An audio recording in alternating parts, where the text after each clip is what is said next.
Welcome, everyone, to the Super Bowl Championship edition of 41 is the Mic. I am Matt Derrick with Chiefs Digest alongside KSHB 41, Nick Jacobs, otherwise known as Lombardi Trophy enthusiast Nick Jacobs. Nick, you got a big smile on your face. How you feeling? Hey, I'm going to be stunned for quite some time with what they accomplished during this postseason. Like that was the toughest road I think they've gone through in their playoff in any of their playoff runs. And and Mahomes was healthy through the entire thing. He didn't have a potential concussion. He wasn't going through concussion protocol. He didn't have a high ankle sprain. There was nothing. And like they just willed themselves through from wild card to Super Bowl overtime victory and just found a way. And when you look at that team on paper, they had deficiencies at receiver, you had deficiencies at running back, you had deficiencies in various different spots, but they just found a way each and every week and went through the top dogs of the AFC. No matter what anybody says, I mean, the Ravens, the Bills, and the Dolphins were the best of the best of the AFC, in my opinion. And they took them all down week by week. And then they got to take on who showcased in the Super Bowl that they were the best in the NFC and the 49ers and that they had more talent on their offense than what the Chiefs did. And the Chiefs just found a way. Down 10 yet again, still found a way, still willed themselves to a victory. I'm just in awe because I mean, for MVS to have, to have the playoffs that he did to where he had the two big catches in Buffalo, then he had the game winner in Baltimore, and then to have the touchdown that kind of helped create the spark tonight as a part of that puzzle. And then for McCole Hardman to have the big 54-yard catch and then have the game-winning touchdown. Like Andy Reid and that coaching staff just sticking with them throughout the season and still giving them opportunities.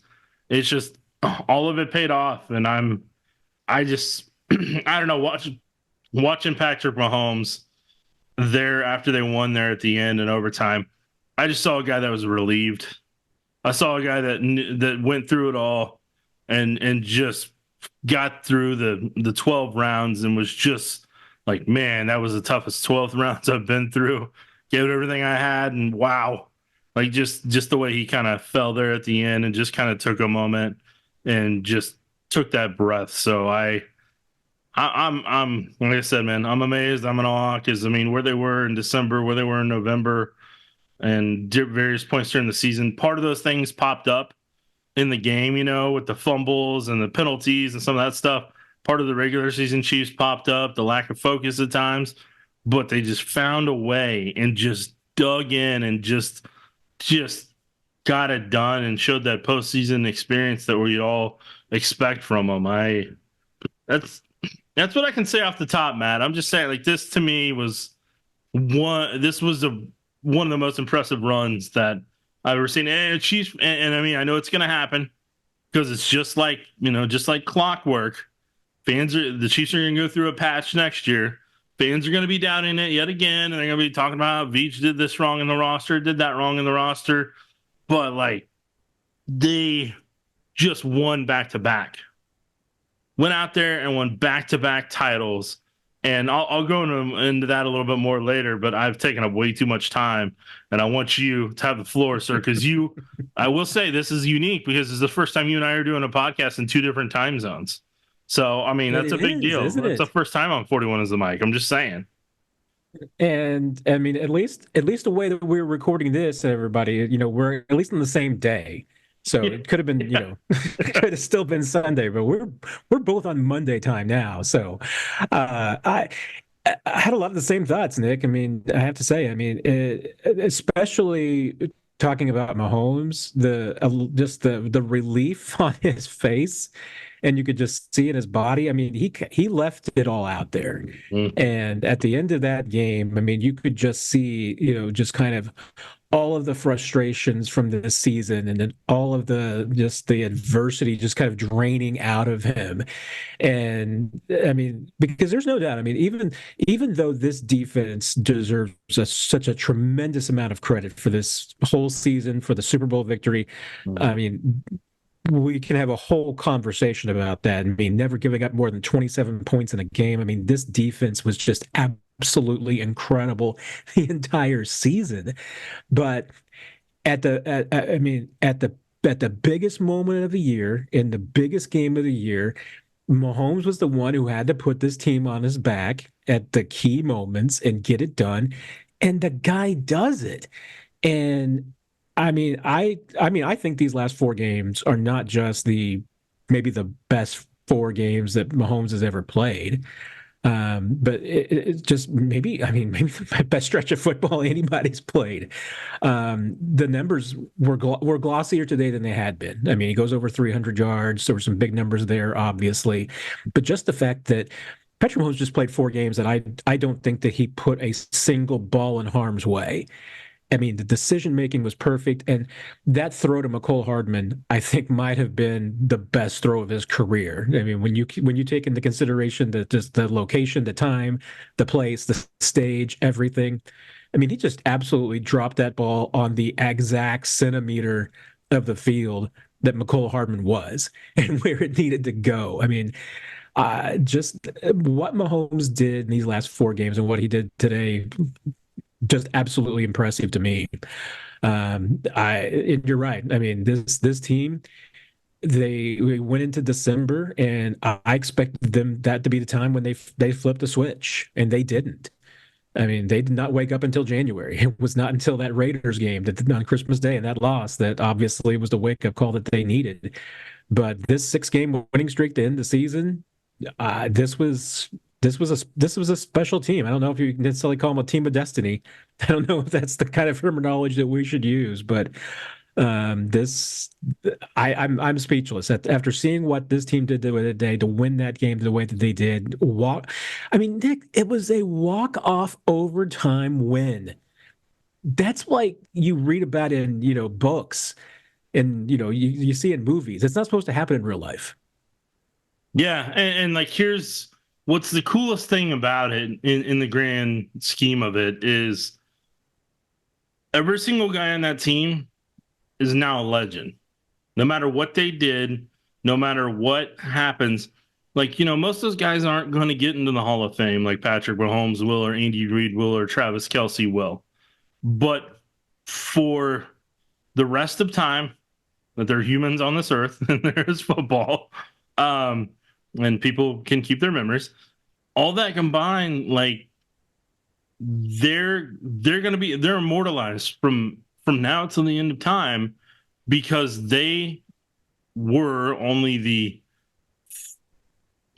third team or fourth team, depending, because the way I like to do this, like you can bring all the others before the free agency era.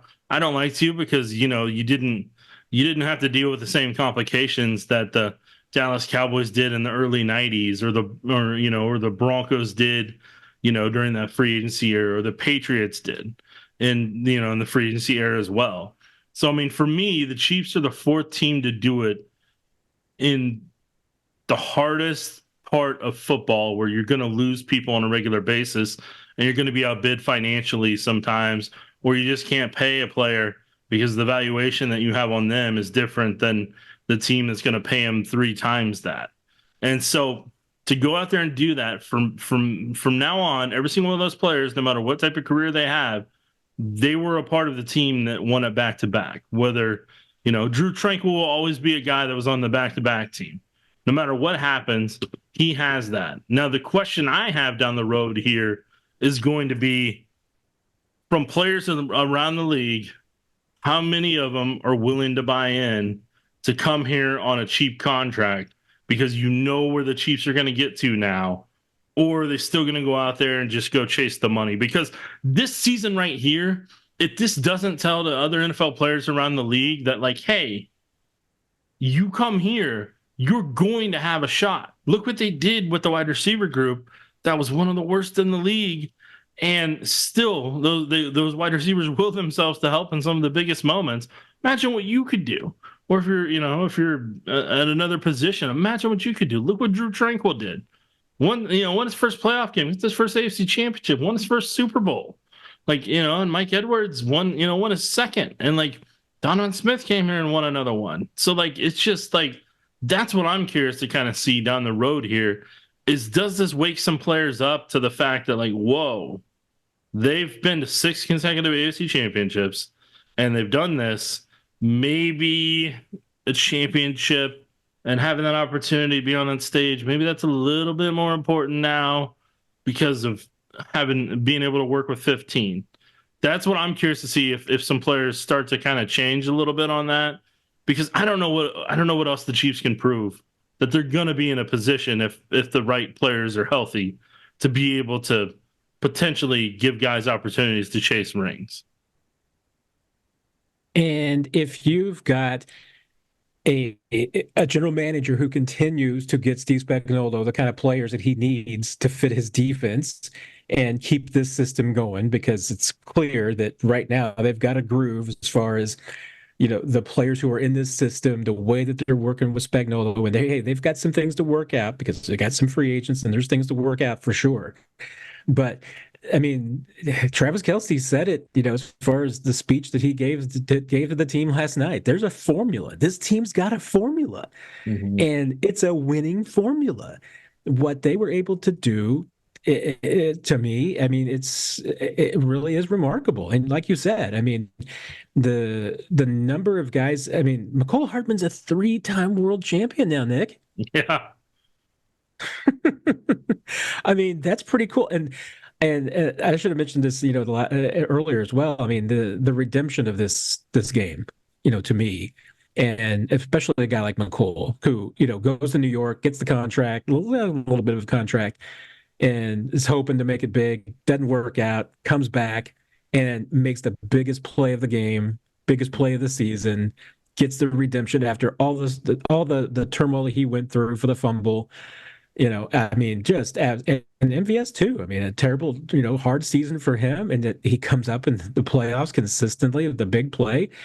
I mean, those are two great examples. I mean, if you are, even if you're mid-season and you become a player that needs a new home because maybe things aren't working out, see if you can't find your way to Kansas City, because Kansas City can make things work for people.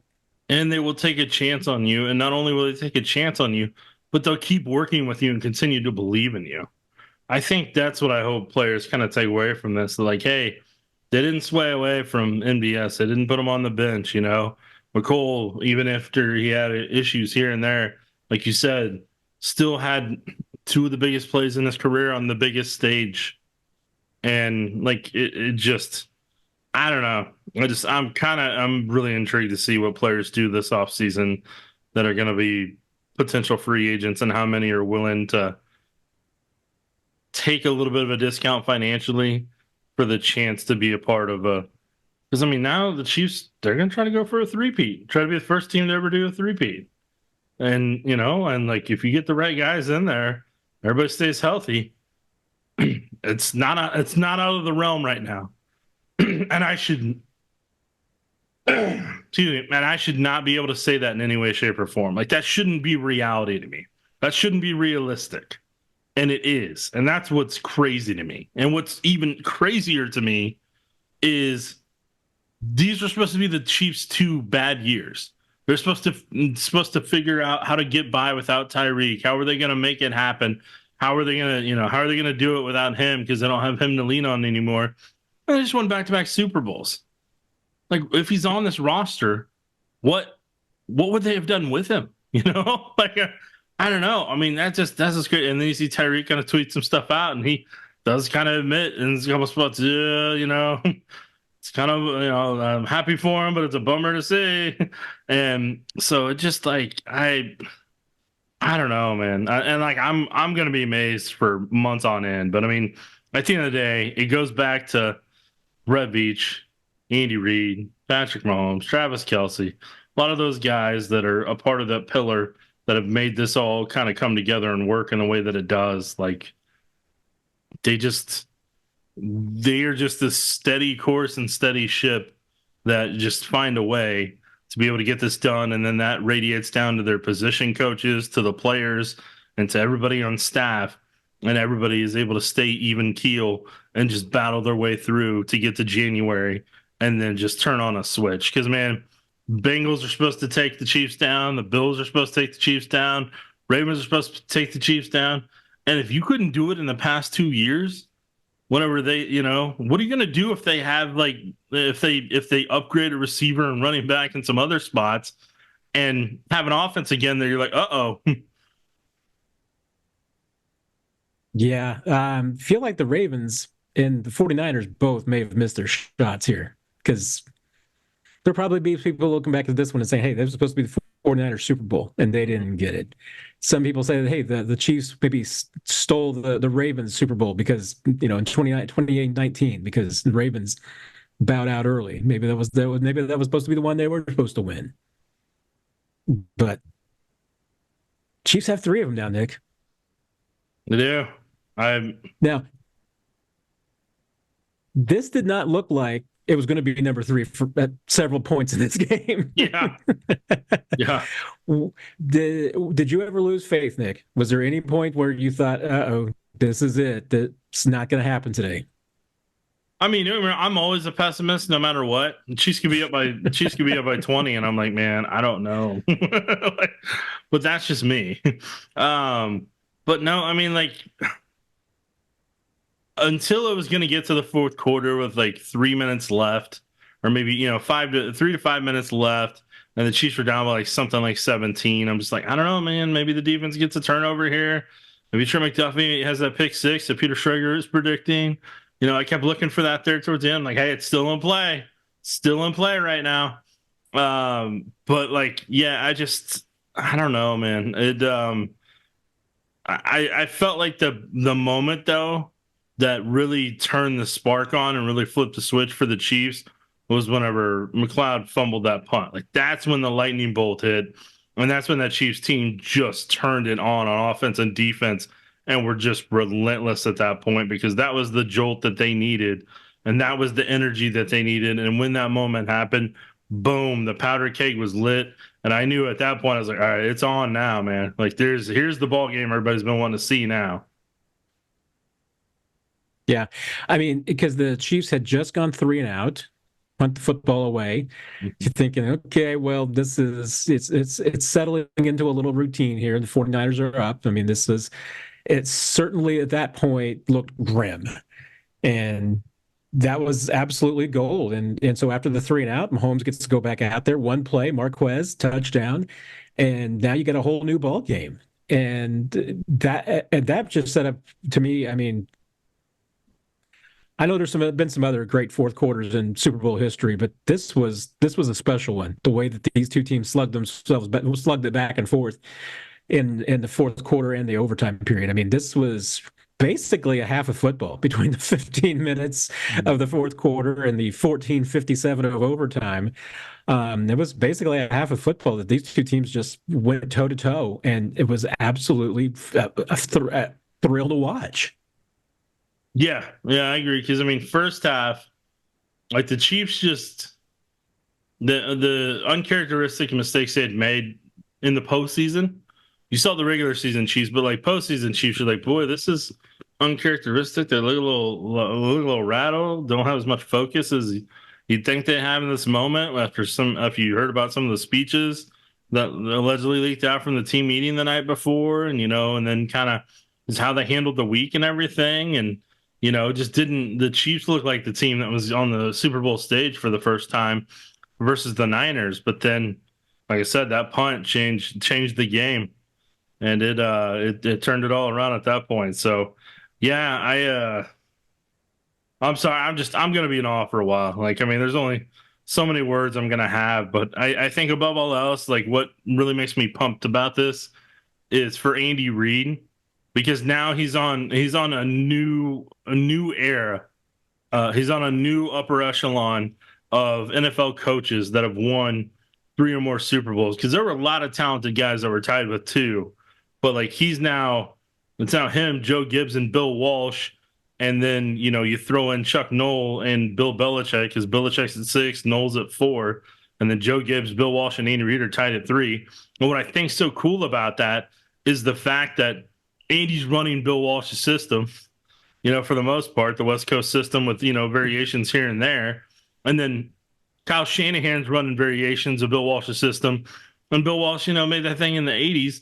And it's still, it got both teams there for the Super Bowl, and it's working for both teams. And it's just variations of it. And it's just cool to see. But for Andy to now be tied with Bill Walsh, I just kind of feel like, and I know it's going to sound weird, but in a way, I feel like for Andy, it can now be like that nod that, hey, I use Bill Walsh's system. I got it to this level, especially the quarterback that he has, and got it to this certain mastery in this era, to where now he may not admit it, he may never ever say it, but I feel like Andy should be considered on an equal plane with Bill Walsh now, because of how successful he's been in conference championships, Super Bowl appearances. Now he's got the same ability, the same number of Super Bowls, and whatever he does from here, I just feel like it keeps adding him to a higher level, to where if he can get to Noll, and then if he can get right there, in between Belichick and Noll, and I hope he does, and if he doesn't, who cares? But like, just getting to this one for like him and for Patrick, I just feel like it just puts him on a whole different level. And for a lot of those guys on the roster, for guys that need to be able to lock in that Hall of Fame, it helps every single one of them lock in that Hall of Fame with their legendary performances. Yeah, and you mentioned that. I mean, Andy, with his ring from Green Bay, now has 4 Super Bowl rings, which puts him in some pretty distinct company. Mm-hmm. But it's also worth noting that Chiefs have a couple of assistants who are in rarefied air now, because Brendan Daly's got 6 rings now. He has 3 with the Chiefs. He had 3 with New England. There's only 3 people alive. Well, actually, Neil Dolan might be passed away. I shouldn't say that. There's only 3 people. Actually, he's still alive, so I apologize. I'm not trying to bury the man before to prematurely, Nick. But there's only 3 people with more Super Bowl rings than Brendan Daly: Bill Belichick, Tom Brady, and Neil Dolan, who was executive with the 49ers and with the Broncos. That's remarkable. He has as many rings now as Robert Kraft. Yeah, and then you add into the mix, I mean, where Dave Merritt should be pretty close now, and then Dave Merritt has 5, and Steve Spagnuolo should be close now too, in that ballpark. Yeah, so I mean, like, you're getting. I keep giving. No, go ahead. Yeah, sorry. I keep giving Spags an extra ring, because I always think that he was there for the Giants' 2nd Super Bowl. So he's got 4. Because he's got 3 with the Chiefs and then one with the Giants. But Dave Merritt's got 5 because he was there for both the Giants Super Bowls. Mm-hmm. So he is in, and I think there's 18. Yes, 18 people have 5. And Brendan Daly is one of 15 people that has 6. So that's pretty rare company for both those guys. Yeah, and now you're getting to that point in the Chiefs era right now, to where you're like, hey, how many assistant, where does that put some of those assistant coaches? Like the question you asked in the Q&A that was really good about Steve Spagnuolo in terms of like being Hall of Fame coordinator and that type of stuff. I've been thinking about that all weekend now, and I'm like, if you get that many rings as a position or coordinator like that, that does deserve some potential recognition in that realm, or its own little category. Yeah, it's. I mean, and like you said, I mean, and we have to consider the fact Chiefs aren't done yet. I mean, they could still have more to come, and we'll see who's a part of it. But it really, I mean, this is absolutely a historic streak. I mean, pinch yourself, Chiefs fans. I'm telling you. I mean, it's not that's guaranteed to always be like this. Right. But it's absolutely. I mean, I think we're both having trouble really putting it into words, because you're still a Chiefs fan.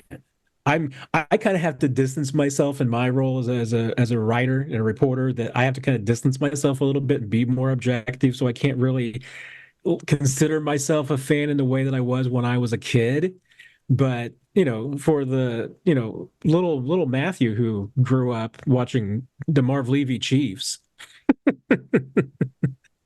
never dreamed in a million years that this would happen to my team. Yeah, I'm just saying, man, what they did this year was unreal. How they did it and how they got to that point and how they made it happen. Like just unreal, man. Took a just the chemistry they had to have and the belief they had to have in one another and to not turn on each other, point fingers at any point. And then now what the national media is going to have to do in terms of backpedaling and even though they've written the Chiefs for dead 2 years in a row now at various points and everything, like I don't know what else I don't know what else the Chiefs need to do for people to quit doubting them, no matter what's on paper. Like if you, I just don't. I mean, there's going to be certain injuries that if they happen, then yeah, they have problems and may not go well. But like, I don't know. I don't know what else the Chiefs can do for. I think it's just obviously people are fatigued at a national scale and want new storylines to talk about and new things. But like, I mean, like at the end of the day, Burrow, Lamar, Josh Allen haven't won any Super Bowls. Mahomes won 3. Like the Chiefs have now become the 49ers nightmare. Like, Yeah. And they've become the AFC West nightmare now. And 2 of those Super Bowls were without who people considered the key part of the Chiefs offense in Tyreek Hill. And so like, I mean, AFC, I mean, look, they've got their work cut out for them. And it's just, I feel, in some ways, I feel a little bit bad for Brett Veach because now he's at a point where, like, he can't really have, with how high expectations are always going to be now with Mahomes and how everybody thinks the Chiefs need to be 14 and, 3 or better every year and things like that, that, like, they don't have much room for error, and trying to keep a roster at that level or that pace, there's so much pressure to have to hit on draft picks, so much pressure to have to hit on so many draft picks to be able to kind of maintain that from a cost perspective. And like the Chiefs front office, man, and coaching staff, they're always going to have their work cut out for them, but hey, they've earned that right with what they've done. So, hey, They got, like you said, and like you said, Travis Kelce said, they've got a plan, they got a path. And if they can keep, doing what they're doing in terms of hitting singles, doubles, or whatever you want to use a baseball analogy wise, like they're going to keep finding themselves in positions of success. And I think that should terrify a lot of teams in the NFL right now. Because I just don't know if the Patriots, whenever I keep thinking back to some of the Patriots runs, I just don't know if the Patriots kind of had teams roster wise that had some of these issues. Because like the Chiefs, they had issues tonight. They had issues tackling in space at times. They had issues with the run game, had issues being able to get open against the zone coverage that the 49ers were throwing at them, had issues in pass protection, but still found a way in the race to 24 or more and got there score-wise yet again. Yeah, well, and that's the thing that's remarkable to me is that, the way that this team just continues to break the NFL. I mean, 10-point deficit is nothing to this team. They have come back from 10-point deficits in all 3 of their Super Bowl wins. Yeah. That's ridiculous. Yeah. And I'm trying to find it here because I think our good friend Josh Briscoe had tweeted it out, and I was trying. I think I quoted it back to him, and I wanted to make sure if I could get it right. And it could have been somebody else, and maybe crediting him inappropriately. But I thought it was a stat that said that Patrick Mahomes in this playoff history, when down by 7 or more points, is 9-2. And the next best really performance by anybody in those situations when facing a deficit of 7 or more points in the postseason is Tom Brady, who was 10-11. I mean, that's just ridiculous. That because normally you go down by 7, you go down by 10, especially in the postseason, you're done. I mean, you just don't make those kind of comebacks. And yet the Chiefs under Mahomes have just been able to do it routinely. And that's just not what teams do. I mean, this Yeah. is, I mean, amazing. And it was made easier this time to a certain degree, of course, because even though it felt like Mahomes, to me, to a degree, did it all on Sunday against the 49ers, I think it's worth noting Chiefs don't win this game if not for two things.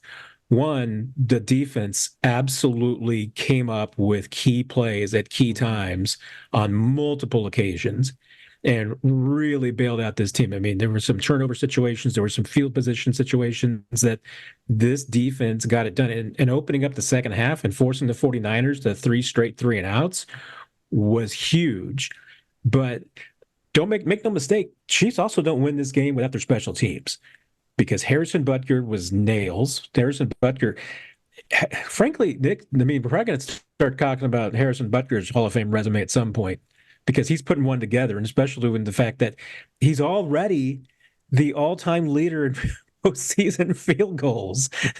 He's got plenty of time to go still. Yeah. But you get that. You have Butker with the big day.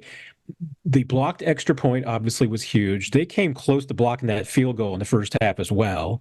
And then the fact that, hey, Richie James had a couple of rough moments, but nothing that cost them. Whereas conversely, 49ers had a rough moment that cost them big time. I mean, the Chiefs special teams, it wasn't perfect. I'd probably give them an A minus just because Richie James had some adventures that they could have done without. Mm-hmm. But compared to the 49ers, I mean, 49ers, I think you'd almost have to give them I might give them a C minus because kicker had a good day. But I mean, special teams was a huge difference maker in this game too. Well, I mean, Richie James made me nervous every time on his fielding. So I'm going to be harsher on the grade. But here's what I'll say. No, go ahead. I was going to say, I'm going to give him benefit for holding on to the football when Chris Conley, I'm pretty sure face masked him to the ground. But yeah, you can do that. But I will say, boy, I tell you what, there was a part of me at some times without Chris Conley was just dominating on special teams there. On back to back to back, where he fielded the one and got him down there, and then he did this and that. That was a man on a mission to prove that he felt like the Chiefs made a mistake in one of the two times they got rid of him. Like he was a man determined, and like part of me kind of wondering, like, man, is he gonna be the guy who kind of turns this game? Especially from he was putting together an MVP performance at one point. Yeah, and then luckily, the Chiefs were able to chief, as we'd call it, and be able to figure it out and be able to be resilient and come back. And that block was huge. It was huge, and but that's I mean that's the thing. I mean, consistency is big, and I mean at least the Chiefs special teams was consistent. That was a big part of it. Even and last year, obviously the Kadarius Toney return was a big one. They had some big plays this year. It wasn't necessarily the big plays, but it was just the consistent plays. I mean, Harrison Butker obviously 4 field goals was consistent. I do find some amusement, at least, but that I don't remember who had the record for the longest Super Bowl field goal until today. I believe it was Chris Steve from the Bills. I think it was 50, there you go. It was Chris Steve from the Bills. There you go, Steve Christie, right? 54, I think, and then it got broke twice today. Got broke twice today. Yes. Because that's rough when a record has been out there for 30 years and then you break it and you only get to hold the record for a little less than 2 hours. Yeah. That was Jake Moody's day. I mean, he gets the record that had been sitting there for 30 years. He holds it for less than 2 hours before Harrison Butker snakes it away from him. That's rough. I mean, at least he can say he held the record. Yes, exactly. It's like that birthday cake. At least you tried.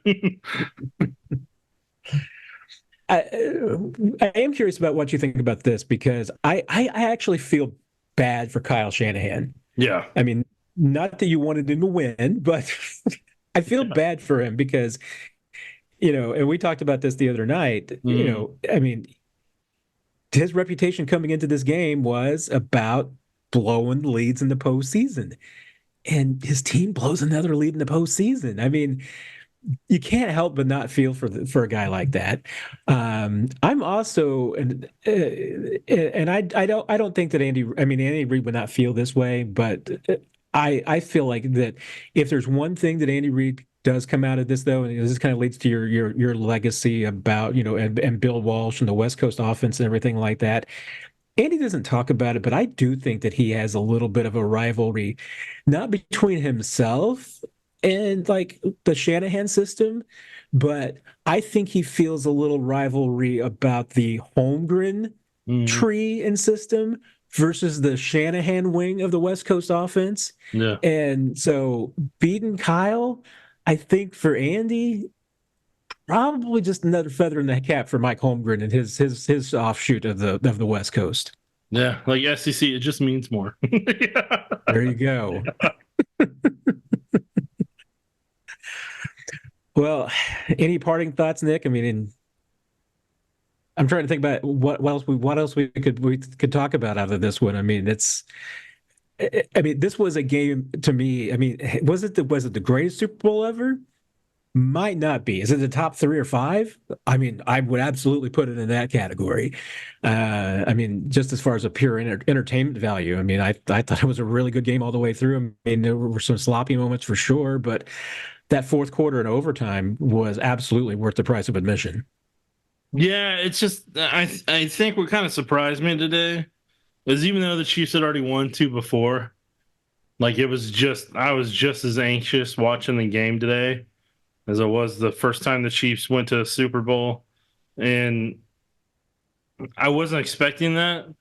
But part of me, I guess I built it up over the past 2 weeks, is I knew what a Super Bowl win would mean from a back-to-back perspective, what it would mean for Mahomes trying to really establish himself as one of the greatest quarterbacks in general, and what it would mean for Andy Reid and the work that Andy Reid's put in over 25 plus years as a head coach, and even longer than that as an assistant coach in the NFL, and also as a college coach, and just how much he put in and how many sacrifices he made over three and a half, maybe 4 decades at this point, to be able to have these moments, to be able to have these opportunities.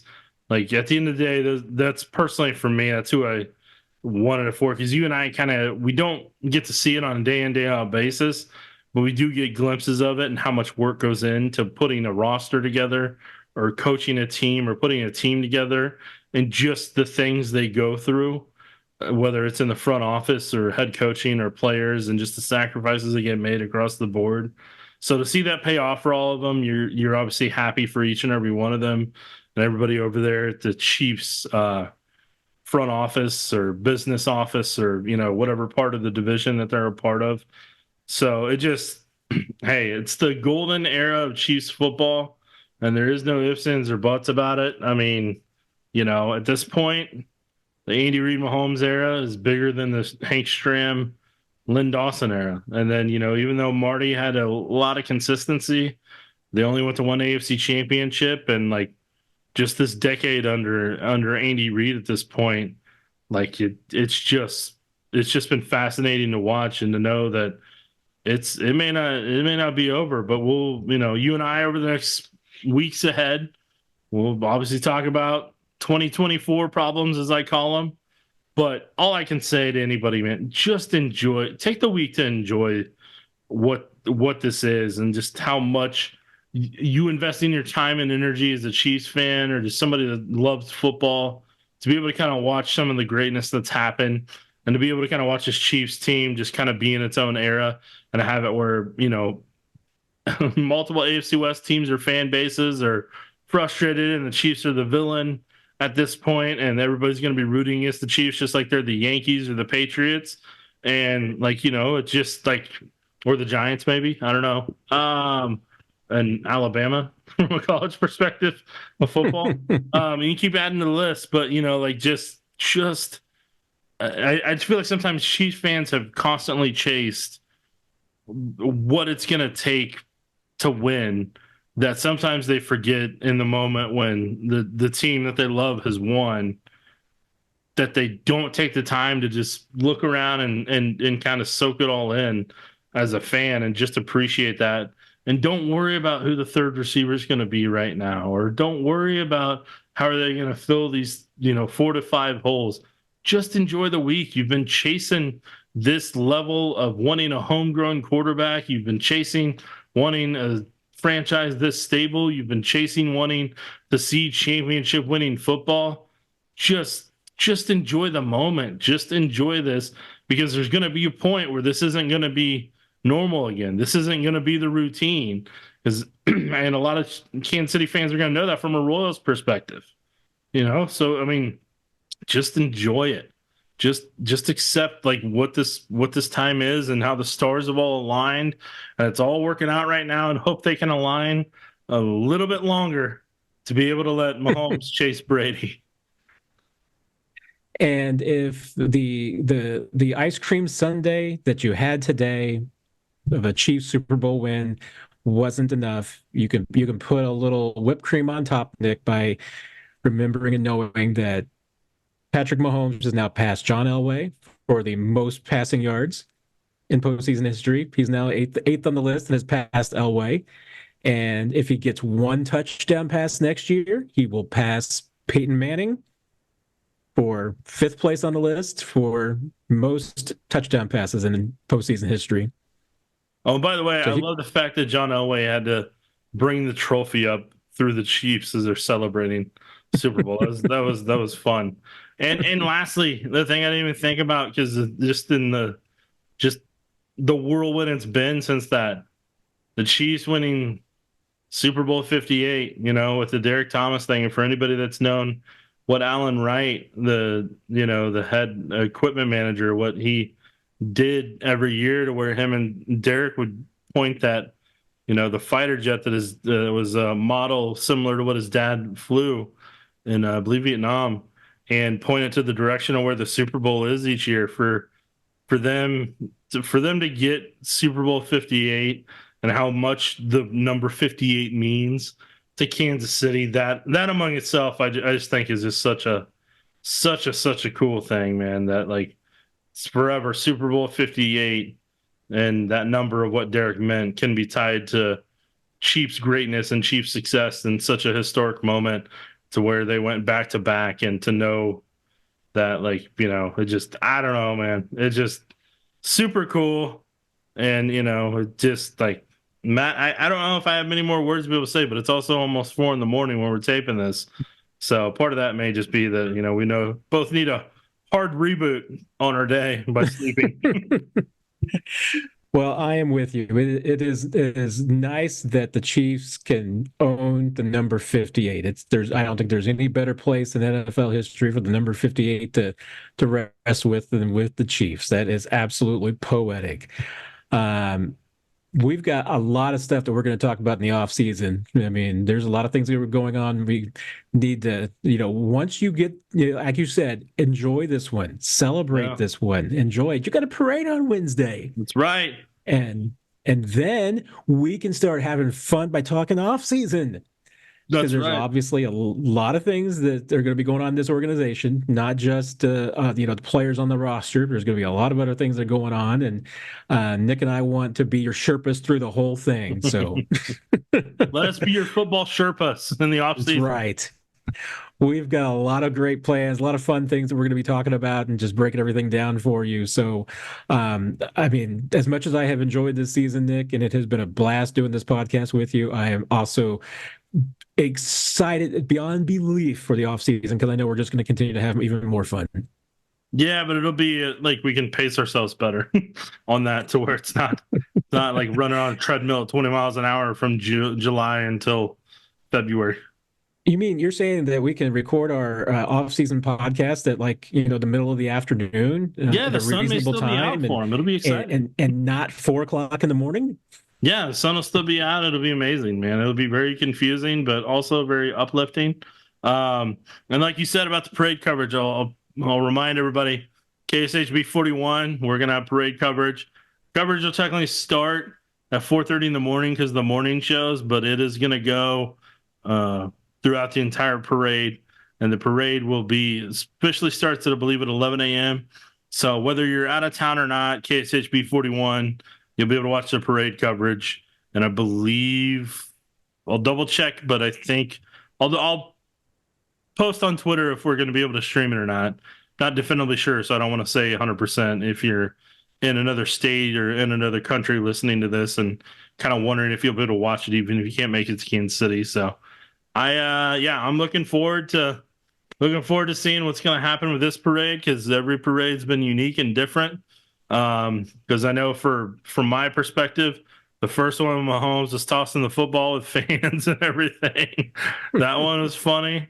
And then the one this past year, whenever we had the jib arm up in the air, and then Mahomes just puts his finger up like ET and just kind of point at the camera, and then Justin Reed having the big moment when he's talking to the jib and everything on our thing, and then as soon as he gets done, hands the microphone, turns back around and walks off, and it looks like the end of a movie with credits and everything going. Just some cool legendary shots that we had last year. And we'll be inside with the parade going on, inside with the tour buses and everything. So we're the official broadcast partner for the parade, I believe, from TV perspective.